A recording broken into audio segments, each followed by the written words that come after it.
என்னோட லைஃப் ஸ்டைலை மாற்றணும்னு நினைக்கிறேன் அப்படின்னா அதுக்கு எவ்வளோ நாள் ஆகும் மாற்றுறதுக்கு? அது உங்கள் உடம்புடைய கண்டிஷன் பொறுத்துங்க.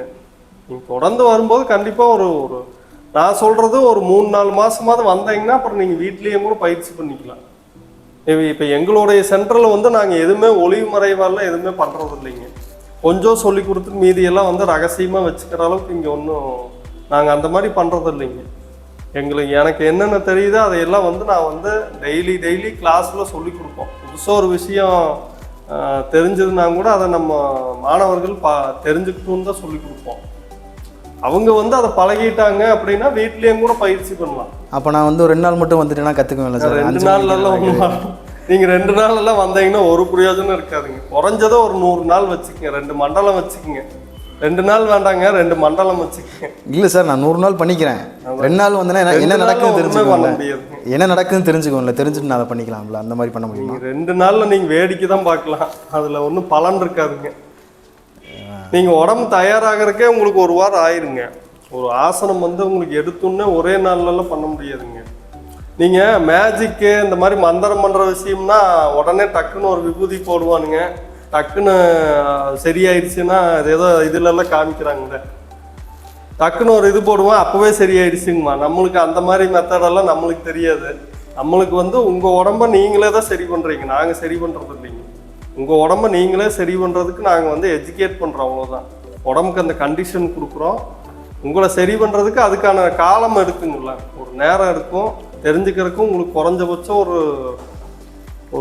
3 மாதமாவது ஆகணுங்க. 100 நாள் வச்சுக்கலாம். இல்லாட்டி யோகாங்கிறது உங்களுக்கு மாயாஜாலமெல்லாம் கிடையாதுங்க. இது வந்து ஒரு அந்த காலத்து ஒரு சயின்ஸுன்னு வச்சுக்கலாம். அதை வந்து நம்ம டெய்லி ப்ராக்டிஸ் பண்ணும்போது அதில் மாற்றம் தெரியும். 1 நாள் 2 நாளில் கண்டிப்பாக தெரியாது. எனக்கு இன்னொரு டவுட் என்ன சார், நான் வந்து காலையில் ஆஃபீஸ் போயிடுவேன், திரும்ப ரிட்டன் வந்து சாயங்காலம் வரேன். காலையில் ஒரு சில டைமில் வந்துட்டு வேகமாக போக வேண்டிய சூழ்நிலை. நான் இப்போ வந்து 6 to 7 யோகா பண்ணுறேன் அப்படின்னா எனக்கு 6 மணிக்கு போக வேண்டிய சூழ்நிலை.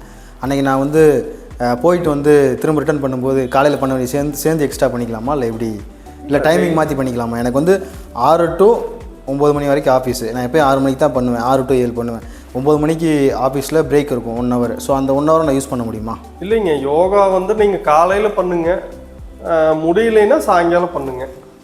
இடையில மத்தியானம் இதெல்லாம் அந்தளவுக்கு அது பண்ண வேண்டியது இல்லைங்க. காலையில் ரொம்ப சரியான நேரம்னா காலையில் யோகா பண்ணுறது மிக சரியான நேரங்க. முடியாதவங்க அப்படின்னா சாயங்காலம் பண்ணலாங்க.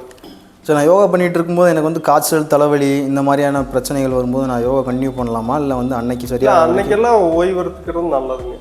அதோடு சேர்த்து பண்ணோம்னா எச்சா தான் டயர்டாகும். உங்களால் எவ்வளோ முடியுமோ அவ்வளோ பண்ணால் போதுங்க. அது ஒவ்வொரு நாள் நம்ம அது பண்ணும்போது நம்மளுக்கு அந்த மாதிரி காய்ச்சல் தலைவலியெல்லாம் வந்ததுன்னா ஓய்வு எடுத்து அது சரியானதுக்கப்புறம் நீங்கள் வந்து மறுபடியும் பண்ண ஆரம்பிங்க. காய்ச்சல் தலைவலி வந்துருச்சுன்ட்டு அதுக்கப்புறம் பர்மனெண்ட்டாக விட்டுற வேண்டாங்க. உடம்பு சரியானதுக்கப்புறம் மறுபடி கண்டினியூ பண்ண ஆரம்பிக்கணும். தொடர்ந்து பண்ணிங்கன்னா உங்களுக்கு அது பலன் கிடைக்கும்.